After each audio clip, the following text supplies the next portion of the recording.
दोस्तों, मोदी सरकार ने बिहार के पूर्व मुख्यमंत्री कर्पूरी ठाकुर को भारत रत्न देने का ऐलान किया। इस बात का ऐलान होते ही श्रेय लेने देने की होड़ भी मच गई। पुरस्कार देने वाले से ज्यादा मांगने वालों में श्रेय लेने की होड़ मच गई। बधाइयों का तांता लगना था। प्रधानमंत्री मोदी ने बधाई दी तो नीतीश कुमार ने अपनी मांग की याद दिलाते हुए पीएम का आभार जताया। उसके बाद तेजस्वी यादव ने भी अपनी पुरानी पोस्ट दोबारा शेयर कर याद दिलाया कि उनकी पार्टी ने ये मांग पहले ही की थी। इसके बाद बिहार के एक और पूर्व मुख्यमंत्री लालू प्रसाद यादव का बधाई संदेश तो और भी दिलचस्प था। उनके अंतिम समय में लालू ने उनके साथ क्या था वो सारा बिहार जानता है और आज ये लोग कह रहे हैं कि इनकी वजह से भारत रत्न मिला है। दोस्तों, गौर करने वाली बात तो ये है कि कर्पूरी ठाकुर का निधन सन 1988 में हो गया था। तब से लेकर अब तक करीब 35 साल बीत गए। उनकी समाजवादी वैचारिक विरासत की बुनियाद पर बिहार में कई सियासी दिग्गजों ने मुखर राजनीति की और सत्ता पर काबिज भी हुए। तब ना तो लालू को याद आई और ना ही कांग्रेस को, और अब जब भारत रत्न मिला तो लालू प्रसाद ने सवाल उठा दिया कि उनके राजनीतिक और वैचारिक गुरु कर्पूरी ठाकुर को भारत रत्न अब से बहुत पहले मिलना चाहिए था। दोस्तों, अब जब 34 साल बाद भारत रत्न दिया तो इसका श्रेय जिसने मांगा उसको दिया जाए या जिसने दिया उसको, यानी कि मोदी सरकार को। मेरे हिसाब से तो इसका श्रेय लोकसभा चुनाव को मिलना चाहिए। नमस्कार दोस्तों, मैं हिमांशी कश्यप आपके साथ। आप देख रहे हैं जनता की आवाज। आगे बढ़ने से पहले इस वीडियो को लाइक करें, शेयर करें और अगर पहली बार जनता की आवाज न्यूज चैनल को देख रहे हैं तो चैनल को सब्सक्राइब भी करें और घंटी जरूर बजाएं, चैनल की भी और सरकार की भी। आज की नेशनल मीडिया के मुकाबले में जनता का साथ दीजिए और उसकी ताकत बनिए, जनता की आवाज बनिए और हो सके तो इसके लिए चैनल को ज्वाइन भी करें।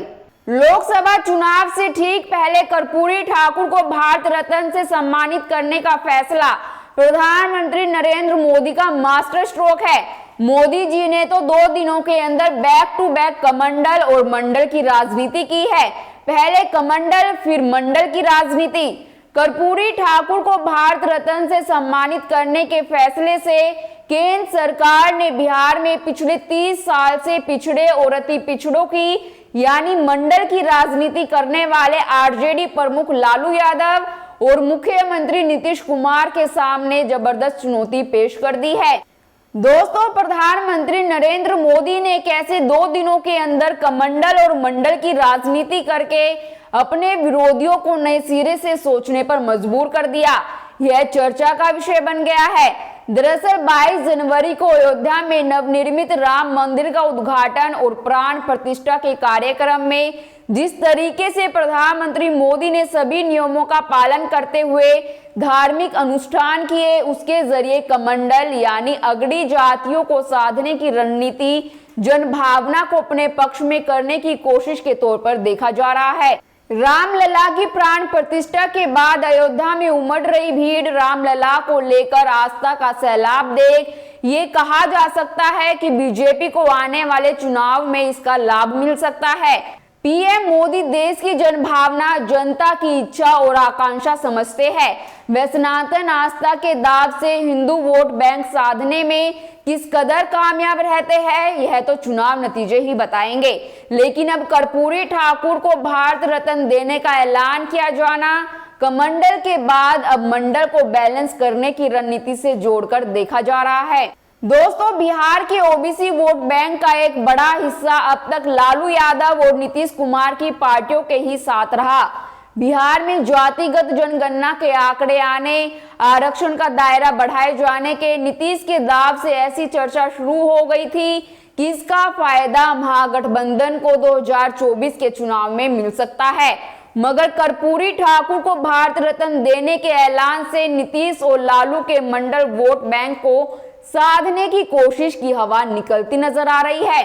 गौरतलब है कि कर्पूरी ठाकुर जब बिहार के मुख्यमंत्री बने, उन्होंने प्रदेश में पिछड़े और अति पिछड़ों के विकास के लिए आवाज उठाई, कदम उठाए।